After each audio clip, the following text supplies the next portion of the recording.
Then comes the data collection.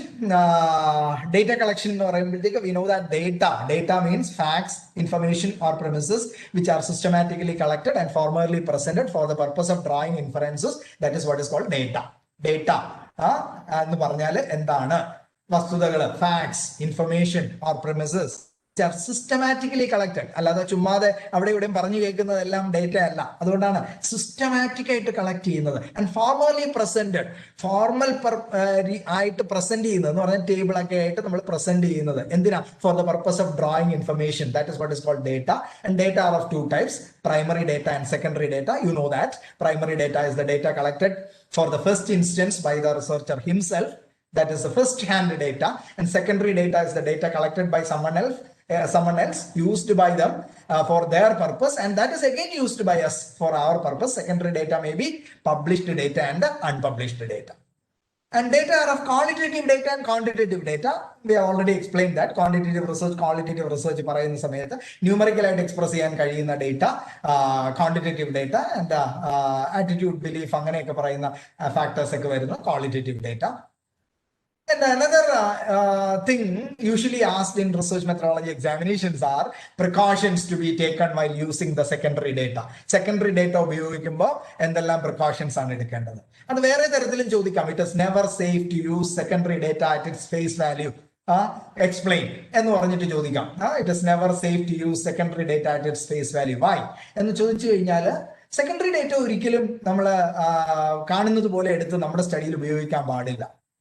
കാരണം അത് വേറൊരാൾ അയാളുടെ പർപ്പസിന് വേണ്ടി കളക്ട് ചെയ്തതാണ്. അപ്പോൾ there we have to test the reliability of that data, suitability of data, and adequacy of data. At least we have to test these three things for secondary data: reliability, suitability, and adequacy of data.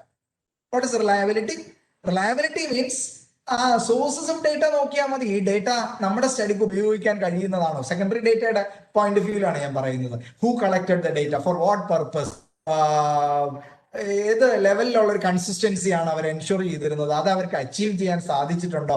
ഇങ്ങനെയുള്ള ചില കാര്യങ്ങൾ നമ്മളൊന്ന് test ചെയ്ത് നോക്കിയാൽ reliability മനസ്സിലാക്കും. Then suitability എന്ന് പറയുന്നത് ആ സ്റ്റഡിയിൽ അവർ ഏത് പീരീഡിലെ ഡേറ്റയാണ് കളക്ട് ചെയ്തിരിക്കുന്നത്, ഏത് പർപ്പസിനാണ് ഉപയോഗിച്ചത്, നമ്മുടെ സ്റ്റഡിയുടെ പർപ്പസിന് അത് സ്യൂട്ടബിൾ ആണോ? That is suitability. Then adequacy, നമ്മുടെ സ്റ്റഡിക്ക് ഈ ഡേറ്റ ആഡിക്വേറ്റ് ആണോ, ഇത് ടെസ്റ്റ് ചെയ്ത് നോക്കണം. Then primary data collection methods ആണ് ഇനി വരുന്നത്. പ്രധാനമായിട്ടും we use observation, interview, and questionnaire method. Observation, interview, and questionnaire method. You know that observation എന്ന് പറയുന്നത് എന്താണ്? Collection of data with the help of eyes. കണ്ണുകൾ ഉപയോഗിച്ചുകൊണ്ട് ഡേറ്റ കളക്ട് ചെയ്യുന്നതാണ്. വെറുതെ നോക്കിയിരിക്കുന്നത് ഒബ്സർവേഷൻ അല്ല. കണ്ണുകൾ ഉപയോഗിച്ചുകൊണ്ട് ഡേറ്റ കളക്ട് ചെയ്യുന്നതാണ് ഒബ്സർവേഷൻ എന്ന് പറയുമ്പോഴത്തേക്ക് അവിടെ watching minutely, closely, and systematically for the purpose of drawing inferences. That is what is called the observation method. Observation, there should be sensation, attention, and perception. 3 components ഉണ്ട്. അത് ഇപ്പൊ നമ്മൾ പറയുന്നില്ല. Sensory organs work ചെയ്യുന്ന ആളുകൾക്ക് sensation ഉണ്ടാകും എന്ന് പറഞ്ഞാൽ നമ്മൾ തൊട്ടാൽ തൊട്ടു എന്ന് തോന്നും, കാണുന്ന കാര്യങ്ങൾ മനസ്സിൽ സെൻസ് ചെയ്യും. This is what is called sensation. Then attention, the capacity to concentrate on things, and perception, അതിനകത്തുനിന്ന് കാര്യങ്ങൾ പെർസീവ് ചെയ്യാനുള്ള capacity. That is what is called observation. The observation may be different types: structured and unstructured. What to observe, when to observe, how to record the observations. ഇതെല്ലാം നേരത്തെ കൂട്ടി plan ചെയ്ത് വെച്ചിട്ടുണ്ടെങ്കിൽ structured, അങ്ങനെ അല്ലാന്നുണ്ടെങ്കിൽ unstructured. Participant and non participant observation. Participant observation എന്ന് പറയുന്നത് the observer form part of the team. ആ ഒബ്സർവ് ചെയ്യപ്പെടുന്ന ടീമിന്റെ പാർട്ടായിട്ട് ഒബ്സർവ് ചെയ്യുന്ന ആളും കൂടെ മാറിയിട്ട് അയാൾ ആ ടീമിനെ ഒബ്സർവ് ചെയ്യുകയാണെന്നുണ്ടെങ്കിൽ പാർട്ടിസിപ്പന്റ് ഒബ്സർവേഷൻ. ചില വലിയ മാനേജ്മെന്റ് ഇൻസ്റ്റിറ്റ്യൂട്ടിലൊക്കെ ഗ്രൂപ്പ് ഡിസ്കഷൻ നടക്കുന്ന സമയത്ത് അവിടുത്തെ യങ് ഫാക്കൽറ്റിയിൽ ആരെങ്കിലും ഒരാളും കൂടെ ആ ടീമിൽ ഉണ്ടായിരിക്കും. നമുക്ക് അറിഞ്ഞുകൂടാ, കാരണം നമ്മൾ ആപ്ലിക്കൻസ് ആണ്. നമ്മൾ അവിടെ ചെന്നിട്ട് ആ ടീമിനുള്ളിൽ അയാളും പാർട്ടിസിപ്പന്റ് ആണെന്നാണ് നമ്മൾ കരുതുന്നത്. പക്ഷേ actually he is observing us. നമ്മുടെ ബിഹേവിയർ എന്താണ് എന്നുള്ളത് ഒബ്സർവ് ചെയ്യാണ്. അങ്ങനെയല്ലാതെ മാറി നിന്ന് ആസ് എ ഡിറ്റാച്ച്ഡ് ബോഡി മാറി നിന്നുകൊണ്ട് ഒബ്സർവ് ചെയ്യുകയാണെങ്കിൽ നോൺ പാർട്ടിസിപ്പന്റ് ഒബ്സർവേഷൻ. കൺട്രോൾഡ് കണ്ടീഷനുള്ളിലാണ് ഒബ്സർവ് ചെയ്യുന്നതെങ്കിൽ, നമ്മളെ ഒരു ലബോറട്ടറി ടൈപ്പ് സിറ്റുവേഷനിൽ, അതായത് ഇപ്പോൾ അഡ്വർടൈസ്മെന്റിന്റെ ഇഫക്റ്റീവ്നെസ് ഒക്കെ, മാർക്കറ്റിംഗ് റിസർച്ചിൽ അഡ്വർടൈസ്മെന്റ് ഇഫക്റ്റീവ്നെസ് ഒക്കെ പഠിക്കാൻ വേണ്ടിയിട്ട് തിയേറ്റർ ടൈപ്പ് സിറ്റുവേഷനിലൊക്കെ കൊണ്ടുവന്ന് ഇരുത്തിയിട്ട് അവിടെ ഇരുന്ന് നിങ്ങൾ ഒരു പരസ്യം കാണുന്നതിന്റെ സമയത്ത് തന്നെ നിങ്ങളുടെ കണ്ണൊക്കെ റെക്കോർഡ് ചെയ്യപ്പെടുന്നുണ്ട്, നിങ്ങൾ അറിയുന്നില്ല. കൺട്രോൾഡ് കണ്ടീഷനിലാണ് അത് നടത്തുന്നത്. ഐ ഗേസ് മെഷീൻസ് ഒക്കെ ഉപയോഗിച്ചുകൊണ്ടാണ് ഒബ്സർവേഷൻ നടക്കുന്നതെങ്കിൽ controlled observation. Other one is uncontrolled, natural സെറ്റിംഗിൽ നടക്കുന്നതാണ് uncontrolled observation. Disguised and undisguised. Disguised means നിങ്ങൾ ഒബ്സർവ് ചെയ്യുന്നു എന്നുള്ള കാര്യം വെളിപ്പെടുത്താതെ മറിഞ്ഞിരുന്നു കൊണ്ട് ഒബ്സർവ് ചെയ്യുകയാണെന്നുണ്ടെങ്കിൽ the presence of observer as well as the purpose of observation is disguised. That is what is called disguised observation. If it is revealed to you, that is undisguised observation. Then observation with the help of human eyes, that is what is human observation. Naked ice ഉപയോഗിച്ചിട്ടാണ് നമ്മൾ observation നടത്തുന്നതെങ്കിൽ human observation. പക്ഷെ നമ്മൾ traffic violation ഒക്കെ കണ്ടെത്താൻ വേണ്ടിയിട്ട് ഇപ്പൊ എന്താ ചെയ്യുന്നത്, ട്രാഫിക് ക്യാമറ വെച്ചിട്ടുണ്ട്. അപ്പൊ അവിടെ ഒരു മെക്കാനിക്കൽ ഡിവൈസ് ഉപയോഗിച്ചുകൊണ്ടാണ് ഒബ്സർവേഷൻ നടത്തുന്നത്. That is mechanical observation. Okay, that's all. ഒബ്സർവേഷനെ കുറിച്ച് അത്രയേ ഉള്ളൂ പറയാൻ. Next slide. ഇന്റർവ്യൂ നമുക്കറിയാം, collection of data by oral means or word spoken. Interview or interviewee, അങ്ങനെ രണ്ട് ആൾക്കാരുണ്ട്, കാര്യങ്ങൾ അങ്ങോട്ടും ഇങ്ങോട്ടും ചോദിച്ച് മനസ്സിലാക്കുന്നു. അതിനെയാണ് ഇന്റർവ്യൂ മെത്തേഡ് എന്ന് പറയുന്നത്. And interview method may be of structured interview and unstructured interview. Direct personal interview ആണ് സാധാരണഗതിയിൽ. ഒരു വ്യക്തി മറ്റൊരു വ്യക്തിയെ, the person, the interviewer directly present before the interviewee and he will ask questions to the interviewee and record the responses. That is direct personal interview. അത് തന്നെ നേരത്തെ plan ചെയ്ത് വെച്ച് ഒരു ഷെഡ്യൂൾ തയ്യാറാക്കി ആ ഷെഡ്യൂളിനെ ബേസ് ചെയ്തിട്ടാണ് ചെയ്യുന്നത് എന്നുണ്ടെങ്കിൽ that is what is called a structured interview. അങ്ങനെ ഒരു ഷെഡ്യൂൾ ഒന്നും ഇല്ല, നമ്മൾ ഓഫ് ഹാൻഡ് ആയിട്ടാണ് ഇന്റർവ്യൂ നടത്തുന്നതെങ്കിൽ that is what is called unstructured interview. ഏതെങ്കിലും ഒരു പെർട്ടിക്കുലർ എക്സ്പീരിയൻസിനെ മാത്രം ഫോക്കസ് ചെയ്തുകൊണ്ട് ഇൻഡെപ്തിൽ നടത്തുന്ന ഇന്റർവ്യൂ ആണ് ഫോക്കസ്ഡ് ഇന്റർവ്യൂ. സാധാരണഗതിയിൽ അല്ലാതെ ക്ലിനിക്കൽ പേർപ്പസിന് വേണ്ടിയിട്ടൊക്കെ നിങ്ങൾ ഒരു ഡോക്ടറിന്റെ അടുത്തൊക്കെ ചെല്ലുമ്പോഴത്തേക്ക് ആ ഡോക്ടർ നോർമലി എന്താ ചെയ്യുന്നത് എന്ന് ചോദിച്ചു കഴിഞ്ഞാൽ കൂടുതൽ കാര്യങ്ങൾ നിങ്ങളെ കുറിച്ച്, ആ കേസ് എന്താണെന്ന് അറിയാൻ വേണ്ടിയിട്ട് കൂടുതൽ കാര്യങ്ങൾ, ക്ലിനിക്കൽ പേർപ്പസിൽ കൂടുതൽ കാര്യങ്ങൾ മനസ്സിലാക്കാനായിട്ട് ശ്രമിക്കും, എല്ലാ ആസ്പെക്റ്റിനെ കുറിച്ചും. ഇപ്പൊ ഫോക്കസ്ഡിന്റെ അപ്പുറത്ത് കുറച്ചുകൂടെ ഇൻഡെപ്ത് ആയിട്ട് നടത്തുന്ന ഒരു ഇന്റർവ്യൂ ആണ് ക്ലിനിക്കൽ ഇന്റർവ്യൂ എന്ന് പറയുന്നത്. Non directive interview means there is no peculiar role for the interviewer. Here the interviewee is given freedom to express his opinions or his emotions, feelings and all. കൗൺസിലിംഗിൽ നമ്മൾ ചെയ്യുന്നത് ഈ non directive interview എന്ന് പറയുന്ന സംഗതിയാണ്. Then comes the questionnaire method. Questionnaire എന്ന് പറയുന്നത് എന്താണെന്ന് നമുക്കറിയാം. It is a list of questions prepared by the researcher and sent to a number of persons for them to answer. Questionnaire method, and it is a very cheap method, and we can be able to collect data from a widely dispersed group with ease in collection of data. അപ്പോൾ അതാണ് questionnaire methodന്റെ advantage എന്ന് പറയുന്നത്. And normally we use different types of questions in a questionnaire. എന്തൊക്കെയാണ് different types of questions എന്ന് പറയുന്നത്? Open ended questions are there, closed ended questions are there. Then mixed questionnaire ഉണ്ട് എന്ന് പറഞ്ഞാൽ a questionnaire which consists of both open ended question and closed ended question. And there are pictorial questions. ഇപ്പൊ കുട്ടികൾ അങ്ങനെയൊക്കെയുള്ള ആൾക്കാരുടെ emotions ഒക്കെയാണ് നമ്മൾ പഠിക്കാൻ ശ്രമിക്കുന്നുണ്ടെങ്കിൽ പിക്ചേഴ്സ് ഉപയോഗിച്ചുകൊണ്ടാണ് ചോദ്യങ്ങൾ ചോദിക്കുന്നത്. Then comes another important area, that is ഈ ക്വസ്റ്റ്യനെയറുമായിട്ട് ബന്ധപ്പെട്ട് വരുമ്പോഴത്തേക്ക് നിങ്ങൾ മനസ്സിലാക്കേണ്ട സംഗതിയാണ്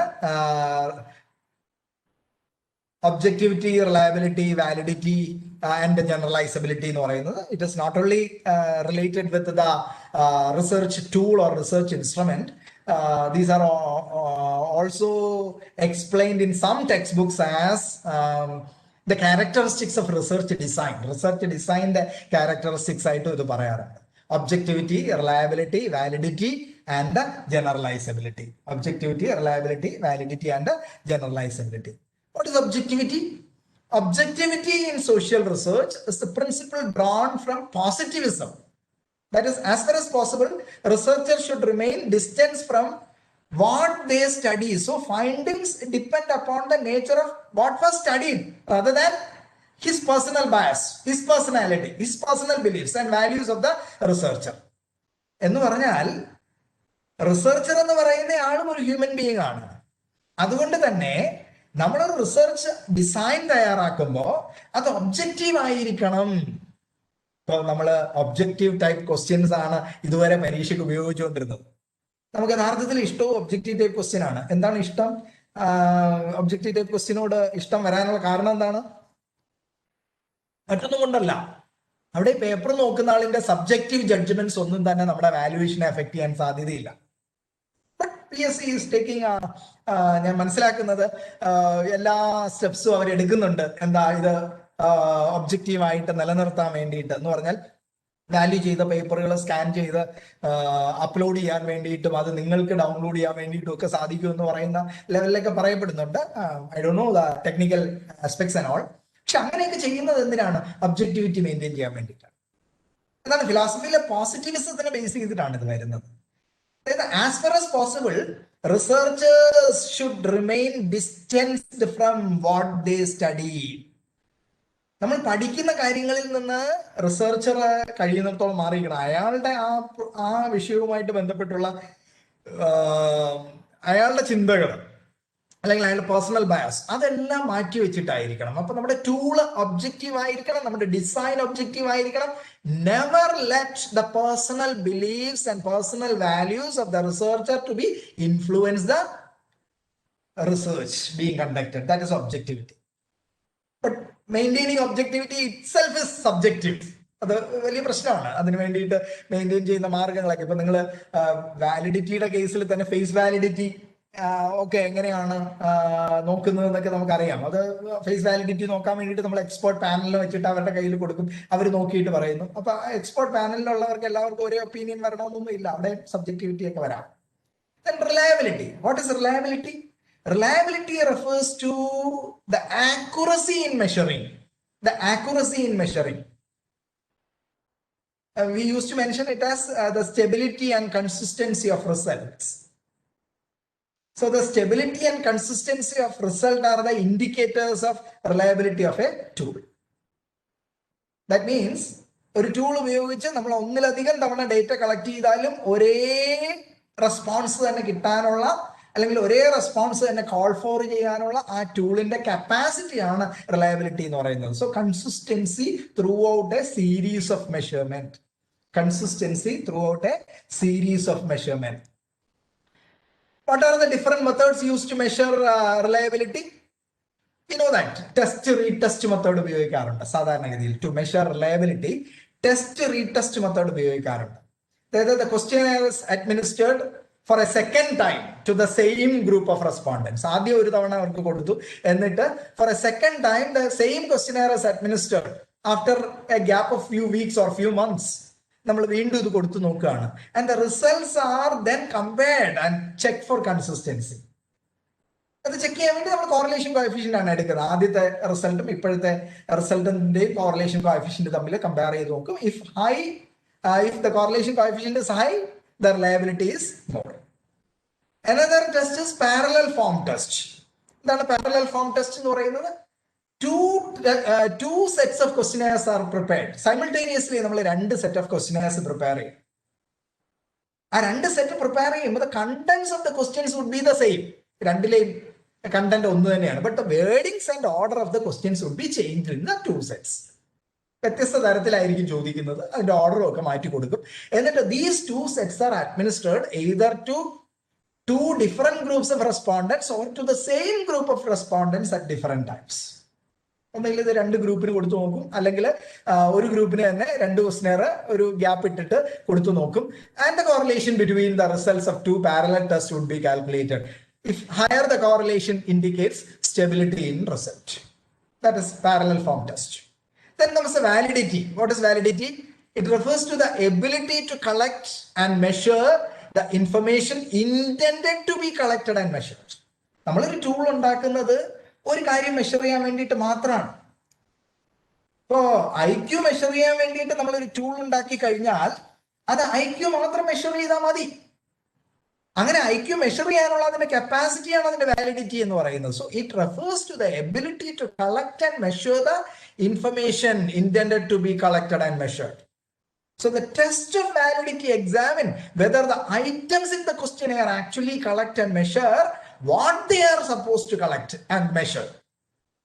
The validity has two important dimensions. നിങ്ങൾക്കറിയാം അല്ലെ, വാലിഡിറ്റി നമ്മൾ രണ്ടു തരം വാലിഡിറ്റി ആണ് പ്രധാനമായിട്ടും ടെസ്റ്റ് ചെയ്യാറുള്ളത്.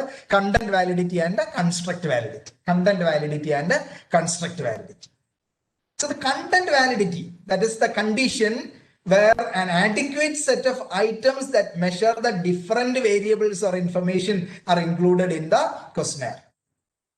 അതായത് നമ്മൾ ഈ ചോദ്യാവലിയിൽ ഉൾപ്പെടുത്തിയിരിക്കുന്ന കാര്യങ്ങൾ ഉപയോഗിച്ചുകൊണ്ട് നമുക്ക് ആവശ്യമുള്ള കാര്യങ്ങളെല്ലാം തന്നെ മെഷർ ചെയ്യാൻ നമുക്ക് സാധിക്കുന്നുണ്ടോ എന്നുള്ളതാണ് കണ്ടന്റ് വാലിഡിറ്റി എന്ന് പറയുന്നത്. To ensure content validity, all dimensions and elements of complex variables must be included in the questionnaire.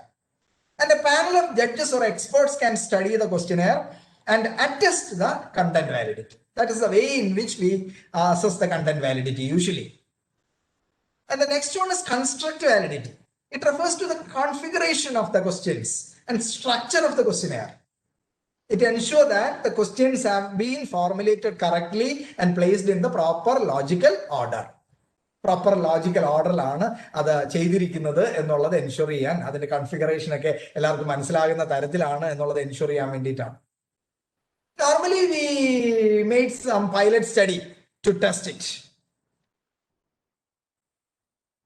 ഈ വാലിഡിറ്റിയെ തന്നെ നമുക്ക് ഇപ്പോൾ കൺസ്ട്രക്ട് വാലിഡിറ്റിയും കണ്ടന്റ് വാലിഡിറ്റിയും നമ്മൾ പറഞ്ഞു. അത് കൂടാതെ തന്നെ ഇതുമായിട്ട് റിലേറ്റ് ചെയ്ത് വരുന്നതാണ് രണ്ട് ടേംസ് ആണ് face validity and criterion validity. Face validity and criterion validity. Face validity എന്ന് പറഞ്ഞാൽ does the content of the test appear to be suitable to its aims. നമ്മുടെ ലക്ഷ്യങ്ങൾ സാറ്റിസ്ഫൈ ചെയ്യാനുള്ള capacity ഇതിനുണ്ടോ?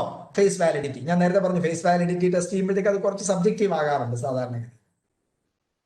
Criterion validity. Criterion validity എന്ന് പറയുമ്പോൾ do the results correspond to different test of the same thing. Convergent and predictive capacity ഒക്കെയാണ് അവിടെ നമ്മൾ measure ചെയ്യുന്നത്. ഇതാണ് വാലിഡിറ്റിയെ സംബന്ധിച്ചിടത്തോളം നമുക്ക് പറയാനായിട്ടുള്ളത്. ഈ വാലിഡിറ്റി മെഷർ ചെയ്യാൻ വേണ്ടിയിട്ട് നമ്മൾ വാലിഡിറ്റി മിക്കവാറും എല്ലാം കഴിഞ്ഞു. ഈ വാലിഡിറ്റി മെഷർ ചെയ്യാൻ വേണ്ടിയിട്ട് നമ്മൾ നേരത്തെ ഞാൻ പറഞ്ഞു പൈലറ്റ് സ്റ്റഡി നടത്തുന്നു എന്ന് പറഞ്ഞു. അപ്പൊ നിങ്ങൾ ഈ പൈലറ്റ് സ്റ്റഡി എന്ന് കേൾക്കുമ്പോഴത്തേക്ക് ഒരു കാര്യം നിങ്ങളൊന്ന് മനസ്സിൽ വെച്ചോണം. There is difference between pilot and pre test. പക്ഷെ നോർമലി റിസർച്ച് ഒക്കെ കഴിഞ്ഞതിന് ശേഷവും നമ്മൾ ഇത് രണ്ടും ഒന്നായിട്ടാണ് ഇന്റർപ്രറ്റ് ചെയ്യാറുള്ളത്.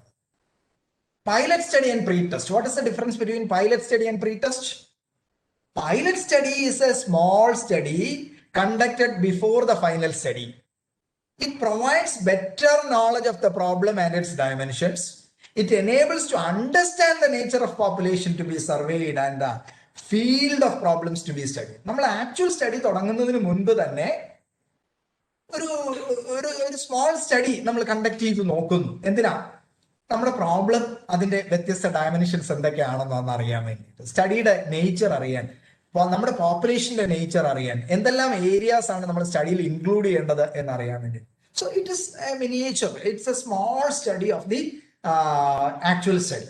It enables the planning of better approaches and better tools. Pilot study നടത്തി കഴിയുമ്പോഴത്തേക്ക് നമ്മൾ നമ്മുടെ സ്റ്റഡിയിൽ എന്ത് അപ്രോച്ച് ഫോളോ ചെയ്യണം, എന്തെല്ലാം ടൂൾസ് ഉപയോഗിക്കണം എന്നുള്ളതൊക്കെ മനസ്സിലാക്കാൻ പറ്റും. And it covers the entire process of research on a small scale. That is pilot study. But pre testing is actually the test of the tool. Tool test ചെയ്യുന്നത് യഥാർത്ഥത്തിൽ pre testing ആണ്. Pre testing is the trial administration of the research instrument on a sample respondents before finalising it. It is done to identify the weaknesses, if any, and to revise and modify the questionnaire.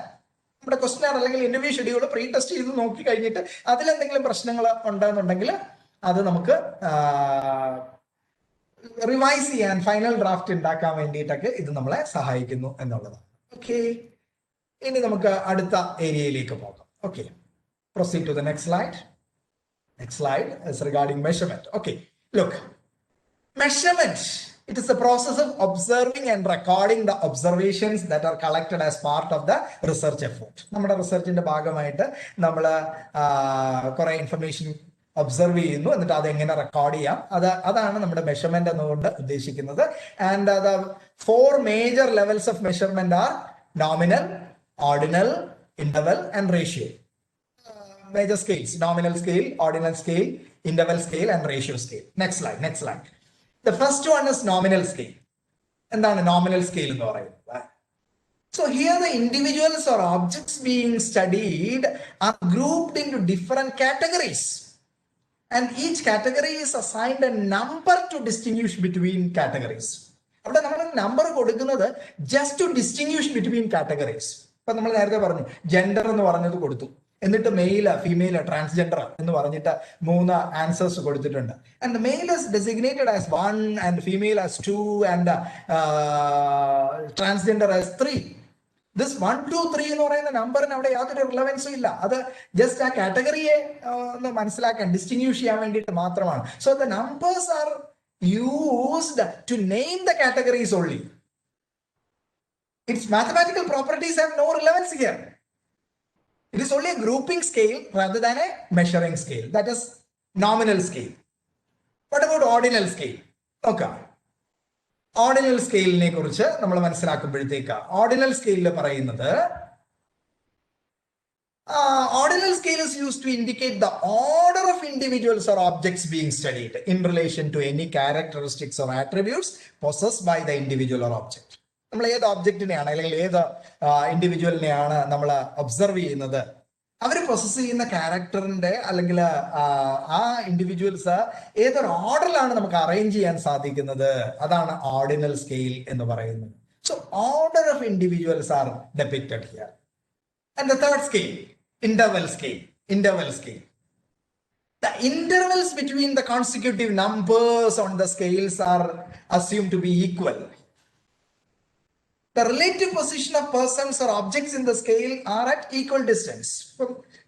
Intervals ആണ് അവിടെ നമ്മൾ പറയുന്നത്. And regarding the ratio scale, interval പറയുമ്പോഴത്തേക്കും അതിനകത്ത് ഒരു absolute സീറോയിൽ നിന്നിട്ടല്ല നമ്മൾ ഇതിനെ സ്കെയിൽ ചെയ്യുന്നത്. അതുകൊണ്ട് തന്നെ നമ്മൾ നോർമലി എല്ലാ അനാലിസിസിന് വേണ്ടിയിട്ട് ഉപയോഗിക്കുന്ന റേഷ്യോ സ്കെയിൽസ് ആണ്. സോ നോമിനൽ സ്കെയിലും ഓർഡിനൽ സ്കെയിലും ഇന്റർവെൽ സ്കെയിലും ഒക്കെ use only as discrete values, where the ratio scale is a continuous scale with absolute zero as part of the scale. The attribute being measured may take on values such as 0 or discrete values like 3, 4, 5 or continuous values like 2.5 അങ്ങനെ പറഞ്ഞിട്ട് നമുക്ക് values കൊടുക്കാനായിട്ട് സാധിക്കുന്നുണ്ട് എന്നുള്ളതാണ് അതിന്റെ പ്രത്യേകത എന്ന് പറയുന്നത്. Okay, these are the 4 basic scales. Then next slide please. സമയം പോയി. നമുക്ക് പ്രധാനമായിട്ടും ഉള്ളത് എന്ന് പറയുന്നത് nominal scale, basic mathematical operation എന്ന് പറയുന്നത് കൗണ്ടിങ് മാത്രമാണ്. ഓർഡിനൽ സ്കെയിൽ എന്ന് പറയുന്നത് റാങ്കിങ് ആണ്. കണ്ടിന്യൂസ് സ്കെയിൽസ് വരുന്നത് ഇന്റർവെല്ലും റേഷ്യോ ആണ്. അതിൽ ഇന്റർവെൽ സ്കെയിലിലേക്ക് വരുമ്പോൾ difference, positive or negative differences നമുക്ക് അറിയാം. പക്ഷെ റേഷ്യോയിലാകുമ്പോഴത്തേക്ക് എല്ലാ ആപ്ലിക്കേഷൻസും, എല്ലാ മാത്തമാറ്റിക്കൽ ആപ്ലിക്കേഷൻസും നമുക്ക് പെർഫോം ചെയ്യാനായിട്ട് സാധിക്കുന്നുണ്ട്. Next slide please. അവിടെ സ്കെയിൽസ് ബേസ് ചെയ്തിട്ട് നിങ്ങൾ സ്റ്റാറ്റിസ്റ്റിക്കൽ ഓപ്പറേഷൻസിലേക്ക് വരുമ്പോഴത്തേക്ക് നമ്മൾ ഉപയോഗിക്കുന്ന നോമിനൽ സ്കെയിൽ ആണെന്നുണ്ടെങ്കിൽ നമ്മൾ ഉപയോഗിക്കുന്ന ഡിസ്ക്രിപ്റ്റീവ് സ്റ്റാറ്റിസ്റ്റിക്സ് ഏതാണ് നോക്കാം. മോഡാണ് നോർമലി ഉപയോഗിക്കുന്ന ഡിസ്ക്രിപ്റ്റീവ് സ്റ്റാറ്റിസ്റ്റിക്സ്. ഇൻഫറൻഷ്യൽ സ്റ്റാറ്റിസ്റ്റിക്സിൽ chi-square ആണ് ഉപയോഗിക്കുന്നത്. ഓർഡിനൽ സ്കെയിലിലേക്ക് വരുമ്പോഴത്തേക്ക് മീഡിയൻ ആണ് ഉപയോഗിക്കുന്നത്. ഡിസ്ക്രിപ്റ്റീവ് സ്റ്റാറ്റിസ്റ്റിക്സ് പെർസെന്റൈലോ മറ്റ് നോൺ പാരാമെട്രിക് സ്റ്റാറ്റിസ്റ്റിക്സോ നമുക്ക് ഉപയോഗിക്കാം. നോൺ പാരാമെട്രിക് സ്റ്റാറ്റിസ്റ്റിക്സ് ആണ് ഉപയോഗിക്കുന്നത്. ദെൻ ഇന്റർവൽ സ്കെയിലിൽ മീൻ, റേഞ്ച്, സ്റ്റാൻഡേർഡ് ഡീവിയേഷൻ തുടങ്ങിയ ഡിസ്ക്രിപ്റ്റീവ് സ്റ്റാറ്റിസ്റ്റിക്സ് നമുക്ക് ഉപയോഗിക്കാം. കോറിലേഷൻ, റിഗ്രഷൻ, അനോവ തുടങ്ങിയതാണ് നമ്മൾ ഇൻഫറൻഷ്യൽ സ്റ്റാറ്റിസ്റ്റിക്സിൽ ഉപയോഗിക്കുന്നത്.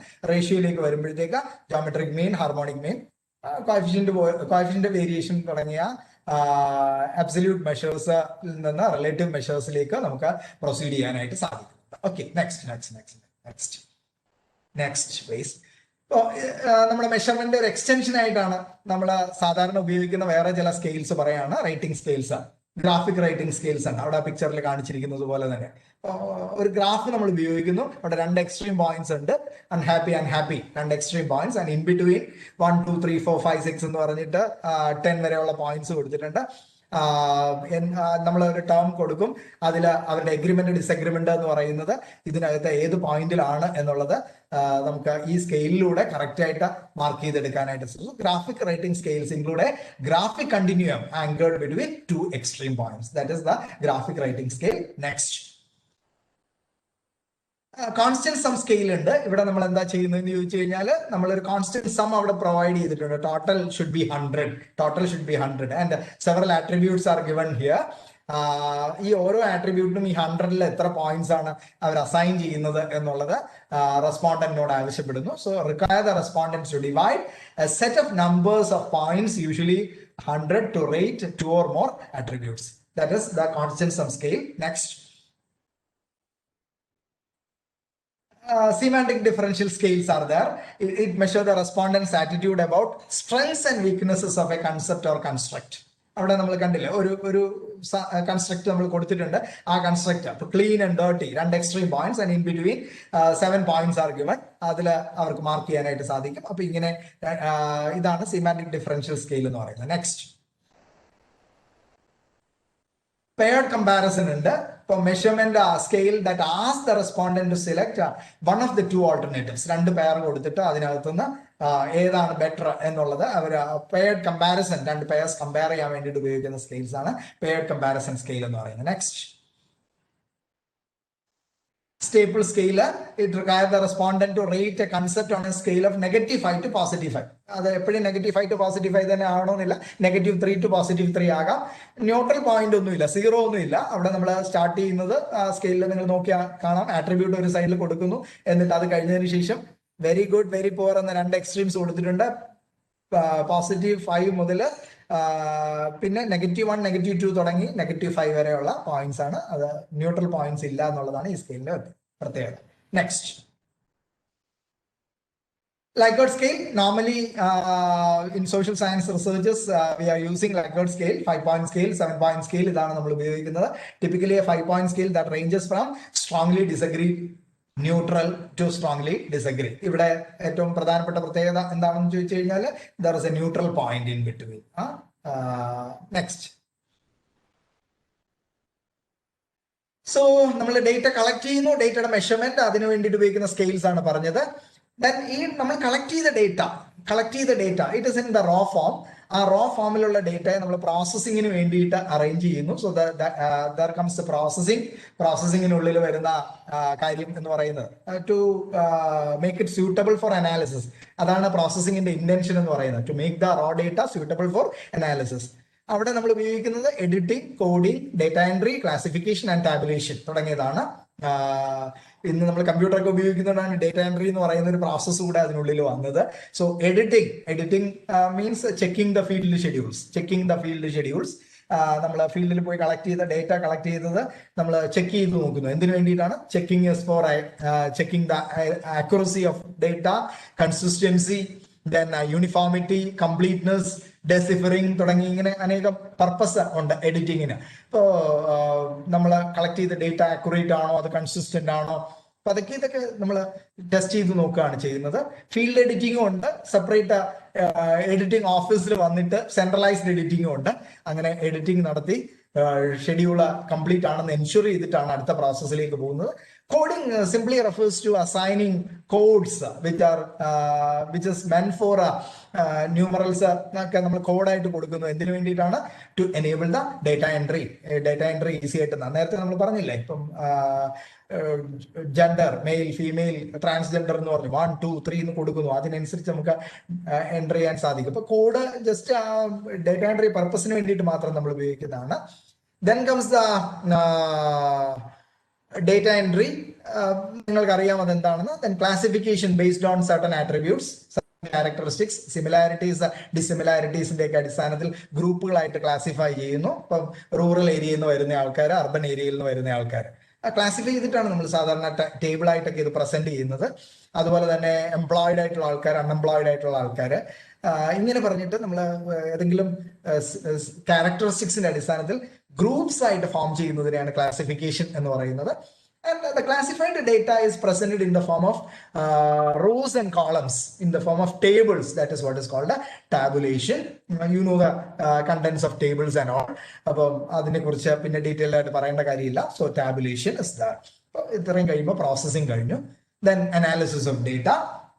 അനാലിസിസ് ഓഫ് ഡേറ്റയിൽ നിങ്ങൾക്കറിയാം നമ്മൾ ഡിസ്ക്രിപ്റ്റീവ് സ്റ്റാറ്റിസ്റ്റിക്സ് ഉപയോഗിക്കുന്നു to describe the characteristics of the phenomenon which is collected. There we can use measure of central tendency like mean, median, mode, etc. and measure of dispersion like range, mean deviation, variance and standard deviation and coefficient of variation. Then inferential statistics are used for hypothesis testing. There we have parametric test and non-parametric test. അപ്പൊ അവിടെ നിങ്ങൾ പ്രധാനമായിട്ടും ഒരു കാര്യം ഓർത്തു വെക്കേണ്ടത് ഇത്ര മാത്രമേ ഉള്ളൂ. എന്താണ് സ്റ്റാറ്റിസ്റ്റിക്കും പാരാമീറ്ററും? What is meant by statistic and what is meant by parameter? എന്താണ് സ്റ്റാറ്റിസ്റ്റിക് എന്ന് പറയുന്നത്? Statistic is the value obtained from the സാമ്പിളിൽ നിന്ന് നമ്മൾ ഒബ്സർവ് ചെയ്തതിന്റെ അടിസ്ഥാനത്തിൽ നമുക്ക് ഒബ്റ്റെയിൻ ചെയ്യുന്ന വാല്യൂവിനെയാണ് സ്റ്റാറ്റിസ്റ്റിക് എന്ന് പറയുന്നത്. And parameter is the actual value of the population. It is an estimated value of the population. Populationന്റെ value ആണ് പാരാമീറ്റർ എന്ന് പറയുന്നത്. If there is a difference between population parameter and sample statistic, that is regarded as sampling error. Sampling error എന്ന് നമ്മൾ അതിനെ വിളിക്കുന്നുണ്ട്.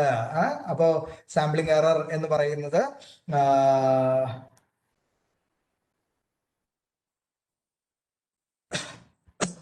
Sampling error എന്ന് അതിനെ വിളിക്കുന്നു.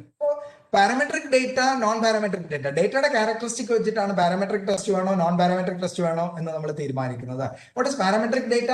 പാരാമെട്രിക് ഡേറ്റ എന്ന് പറയുന്നത് data which are measured and assumed to be normal.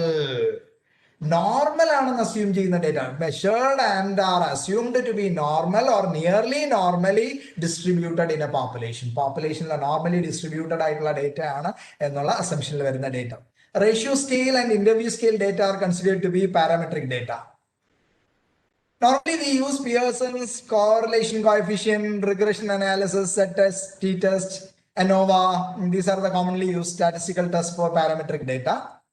And what are non-parametric data? These are the data which are obtained either by counting or ranking. Data collected using nominal or ordinal scales are considered to be non-parametric data.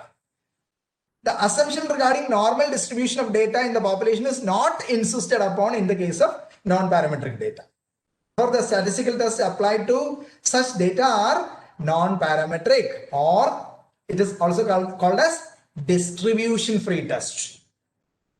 The commonly used non-parametric tests are Spearman's rank correlation, chi-square test, Mann-Whitney U-test, Wilcoxon sign rank test, Kruskal value test, Friedman test and all. And the test part എല്ലാം തന്നെ നിങ്ങൾക്ക് ഹരിസാർ പറഞ്ഞിട്ടുണ്ട് എന്ന് ഉറപ്പുള്ളത് കൊണ്ട് ഞാൻ അതിലേക്ക് പോകുന്നില്ല. We have already mentioned that parametric parameters are the numbers that summarize the data for an entire population, and statistics are the numbers that summarize the data from a sample. Sampling error എന്ന് പറയുന്നത് എന്താണെന്നാ പറഞ്ഞത്? Sampling error is a deviation in sampled value versus the true population value due to the fact that sample is not representative. എന്തുകൊണ്ടാണ് sampling error വരുന്നത്? Sample representative അല്ലാതാകുമ്പോഴത്തേക്കാണ്, അല്ലെങ്കിൽ biased sampling വരുമ്പോഴത്തേക്കാണ്. And even randomized sample will have some sampling error. എന്തുകൊണ്ടാണ്? Since it is only an approximation of the population from which it is drawn. Sampling error can be eliminated. എങ്ങനെയാണ് നമുക്ക് sampling error eliminate ചെയ്യാൻ പറ്റുന്നത്? When the sample size is increased, a large sample operate ചെയ്യുക, അല്ലെങ്കിൽ and also by ensuring that the sample adequately represent the entire population. അതിനാണ് നമ്മളിപ്പോ sample size determination ഒക്കെ statistical ആയിട്ട് ചെയ്യുന്നത്. സാമ്പിൾ സൈസ് കാൽക്കുലേഷൻ നടത്തിയിട്ട് സാമ്പിൾ സൈസ് ഡിറ്റർമിൻ ചെയ്യും. And another thing is type 1 error and type 2 error. അതുമായിട്ട് relate ചെയ്ത് നിങ്ങൾ ഓർത്ത് വെക്കേണ്ട ഒരു കാര്യമാണ് type 1 error. കാരണം ഹൈപ്പോത്തസിസ് ടെസ്റ്റിംഗിലേക്ക് നമ്മൾ വരുമ്പോഴത്തേക്ക് അവിടെ type 1 error and type 2 error. എന്താണ് type 1 error and type 2 error? In statistical hypothesis testing, a type 1 error is the rejection of a true null hypothesis. ഒരു null true hypothesis നമ്മൾ reject ചെയ്യുകയാണെന്നുണ്ടെങ്കിൽ, hypothesis is rejected when it is correct or when it is true. It is also known as a false positive finding or conclusion. അതാണ് type 1 error എന്ന് പറയുന്നത്. Type 2 error എന്ന് പറയുന്നത് എന്താണ്? Non-rejection of a false null hypothesis. We know that it is false, but even after knowing that, we accepting a false null hypothesis. So false negative finding or conclusion, അതാണ് type 2 error എന്ന് പറയുന്നത്. Okay, that's all about that thing. Then comes the report writing, the content of report.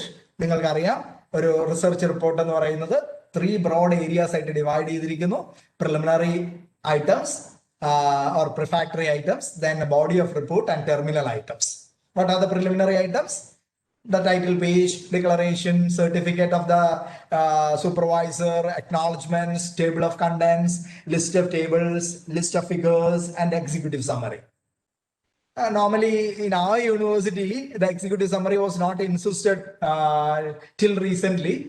But now ഇപ്പൊ നമ്മളെല്ലാവരും തന്നെ executive summary ഒരു small abstract of the entire study എന്ന് പറയുന്നത് preliminary ഐറ്റംസിന്റെ ഭാഗമായിട്ട്, അതായത് ബോഡിയിലേക്ക് പ്രവേശിക്കുന്നതിന് മുൻപായിട്ട് തന്നെ കൊടുക്കുന്നത് നല്ലതാണ്. നമ്മൾ അതിന് പകരം എന്താ ചെയ്യുന്നതെന്ന് ചോദിച്ചാൽ ഒരു ഫൈനൽ സിനോപ്സിസ് പ്രിപ്പയർ ചെയ്ത് നമ്മുടെ തീസിസ് സബ്മിഷന്റെ സമയത്ത് ആപ്ലിക്കേഷനോടൊപ്പം കൊടുക്കുകയാണ് ചെയ്യുന്നത്.